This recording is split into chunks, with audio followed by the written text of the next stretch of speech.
Welcome back to The Explainer. Today, we are diving straight into something that is just truly intense. We're looking at one of the most revered, continuously guarded monuments in the entire world, and we're going to explore the viral reality of the elite soldiers who protect it, the Sentinels of the Old Guard. Picture this. You're visiting the Arlington National Cemetery. You're trying to get a better look at the monument. Maybe you step just a little too close, crossing the boundary into the plaza, and suddenly you hear a booming voice bark this exact warning. It is requested that everyone maintains a level of silence and respect. It is startling, and it is entirely intentional. These guards might look like they're just putting on a quiet ceremonial show, but they are absolutely not messing about. So what actually happens if you cross that line and ignore the warning? Well, if you're being loud or obnoxious, they will loudly repeat the order to maintain an atmosphere of silence.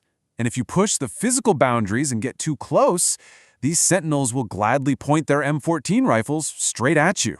Seriously. They're essentially ceremonial special forces, ready at a moment's notice to defend the honor of fallen war heroes. Section 1. Origins of the Tomb, a History of Reverence. Now, this intense dedication isn't just an act for the tourists. It's deeply rooted in a history that takes us all the way back to the aftermath of World War I. You see, back in 1921, unidentified remains of an American soldier were returned from the battlefields of France. And without DNA profiling or reliable ways to match missing lists with discovered bodies, many were simply marked as unknown. So, the U.S. government built a memorial in Virginia to honor them. By 1926, they posted a permanent daylight guard just to stop visitors from climbing on or disrespecting the monument. In 1937, this became a round-the-clock, 24/7 job. And finally, in 1948, the 3rd U.S. Infantry Regiment, known as the Old Guard, was officially designated to this sacred duty. The whole emotional core of this monument comes down to this one powerful inscription carved into the back of the sarcophagus. He rests in honored glory, an American soldier known but to God. Because these fallen heroes are unknown, the Sentinels go to absolutely extraordinary lengths to show respect. In fact, here's a really incredible detail. While guarding the tomb, Sentinels do not display any rank insignias on their uniforms. Why? So they never, ever outrank the unknown soldier, whatever their rank might have been in life. Section 2. The Ultimate Test, Becoming a Sentinel. Okay, let's dive into this, because knowing the history is one thing. But what it takes to actually become a Sentinel, it is staggering. These soldiers represent the very best the Army has to offer. Let's look at the numbers here. 20%. That is the exclusivity of this unit.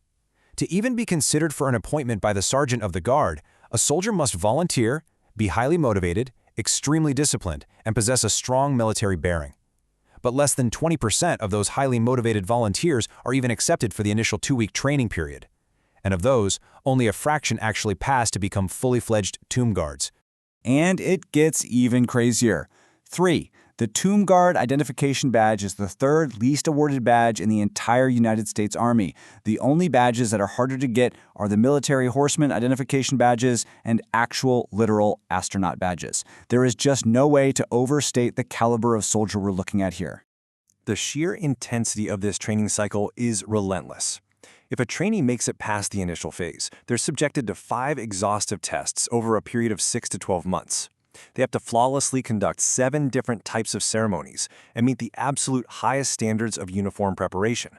But the most mind-blowing requirement, they have to memorize and recite 35 pages of information without a single solitary error. If they fail any test, that's it. They are immediately assigned back to their regular company. And the pressure doesn't just magically disappear once you earn the title of badge holder. This is the only military badge that can be revoked for any action that brings disrespect to the tomb of the unknown soldier. Even after you become a Sentinel, complete dedication is required. If you mess up and disrespect the tomb, your badge is gone forever. It is that serious. Section 3. A Day in the Life, 24-hour rotating shifts. So to understand what this level of commitment actually looks like on a daily basis, we need to look at how they operate. The Old Guard is made up of 3 tomb squads, or reliefs, working on 24-hour rotating shifts. But check out this fascinating detail. Unlike traditional Army units, these tomb reliefs are organized entirely by height. This ensures that the guards are similar in size, creating perfect visual uniformity during the changing of the guard ceremonies. Their day starts incredibly early. Step 1. Arrival at quarters at 5 a.m. for duty. They inspect quarters, prep uniforms, review orders, and get assignments. Step 2. At 6:30 a.m., the tomb guards rigorously inspect the trainees' uniforms and readiness.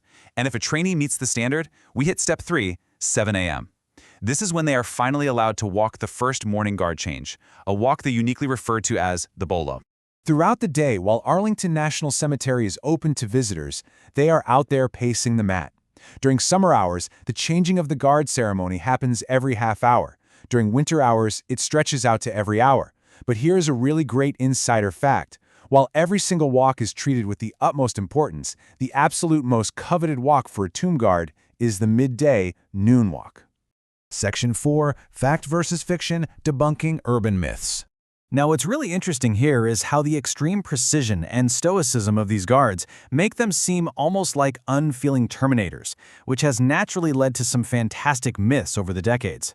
Let's look at the first one. According to an old urban legend, sentinels are required to live for 2 years in a secret barracks directly under the tomb, and they're forbidden to swear, watch TV, or drink alcohol for the rest of their lives. The reality? Actually, scratch that, it's completely false. It's so important to humanize these soldiers. They don't live in a sworn secrecy dungeon, and they are absolutely allowed to indulge in an occasional off-duty vice just like anyone else. They are immensely dedicated, for sure, but they are still practical.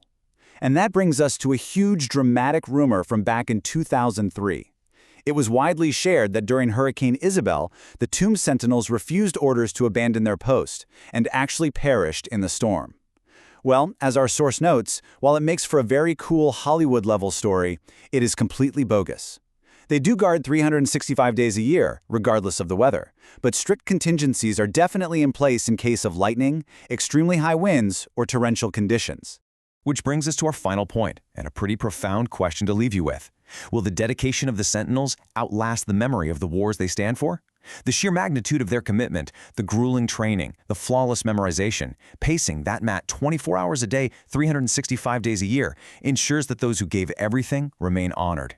It really challenges us to think about how we honor memory in our own lives, and I think it leaves us with a deep, profound respect for their eternal vigilance, for those known but to God. Thank you so much for joining me on this explainer. I really hope this gave you a whole new perspective on these incredible silent guardians. Keep learning, and I'll see you next time.